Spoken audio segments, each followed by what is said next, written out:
magpupulong ang mga kalalakihan sa ating barangay mamayang gabi. Bakit po, tatay?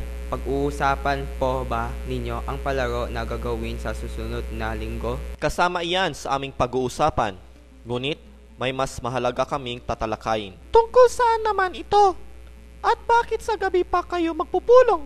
Nababahala na ang ating punong barangay sa mga nangyayari sa ating paligid. Maraming naninira sa ating mga kagamitan at halaman sa plaza at maging sa mga bakuran. Nawawala rin ang mga alagang aso at manok ng ibang nating kapitbahay. Dati po naman ay tahimik dito sa ating lugar. Nawawala na ang paggalang ng mga tao sa mga bagay na pag-aari ng ibang tao. Maging ang mga gamit gobyerno ay sinisira nila tulad ng mga poste, ng ilaw, mga basurahan at mga bakod. Naninira ang ilang tao sa halip na tumulong sa kapwa at sa bayan. Paano po kaya makatutulong kami mga kabataan sa problemang ito? Sumama kayo sa meeting mamayang gabi. Sabihin ninyo ang mga bagay na maitutulong ninyo sa ating punong barangay.